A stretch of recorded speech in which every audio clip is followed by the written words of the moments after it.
to my crib. Here we go. So this was built in the Bugsy's Auto Shop, so that's our... Here's the ice. There's our ice thing. Oh, there's no ice right now. We're working shower on demand. This is not working, but we do have a mini split in here. This is from Menards. Shout out. Title sponsor. So, I grew up in Minnesota, in Menards territory. Yeah. Menards is a huge deal when I was a kid. When we won the poll, I'm walking behind the trailer, and Arca comes up to me, and they're like, hey, is Willie here? I'm like, yep, go get him. John Menard's standing there. So we met John's nephew at Alco a couple years ago. He's a big fan of ours from TikTok. Yeah. It was bizarre, right? So John's like, yeah, flew down early to meet you guys. Whoa. As a Midwest girl. That's a huge deal. Save big money at Menards. And he said, he goes, I heard you can say the song. I'm like, well, yeah, of course. But I'm like, and I looked the richest man in Wisconsin in the eye and said, please never change your commercials. They're the worst things I've ever seen in my entire life. Yes. But they're so homespun, and at this point, it's such a thing to me. Like, yeah. they've always been bad, right? They've been bad forever. Yes. As somebody who grew up in Nebraska who also loved Menards, completely agree. I love Menards so much. So it was really cool to just sit and talk with John, who was extremely down to earth, very friendly. Like, you would not think...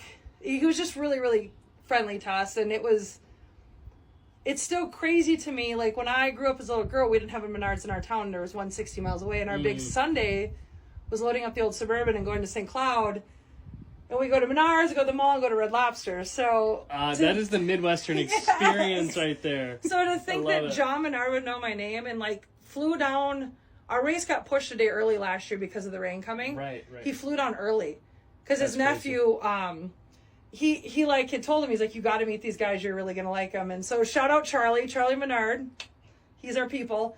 But it was cool for Arca too that the Menard family had organically found somebody in the series that they liked.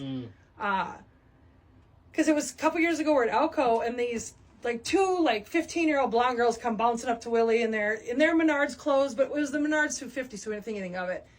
And they're like, oh, my dad loves you. We don't know if he's upstairs. We don't know if he can come down. Can you sign some things for him? Willie's like, sure. Signs it.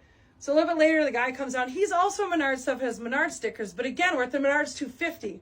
Right. So they're chatting, and Willie's like being Willie's extremely, we're obviously both very outgoing people.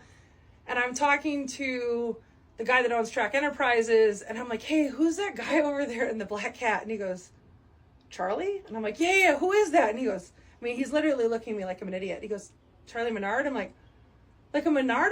And he's like, Diana, that's Charlie Menard. That's John's nephew. He helps run the business. And I'm like, oh. So and I think the fun part of that is Willie did not have a clue who he was and still treated him like he was the most important person in front of him because he was in front of him. It was neat, though, to find out that it was a Menard. And like I said, our series was thrilled when I told him. Awesome. I went and told Ron Drager, and he's like, that is good. That, that they organically found someone in the series that they, because John had told me at Daytona, he was like, listen, we can be down in the Cup garages, obviously. So he goes, I have more fun in the Arca garage. He likes smaller teams. That's awesome. That's cool. I think Menards is still run somewhat small compared to how big they actually are. So.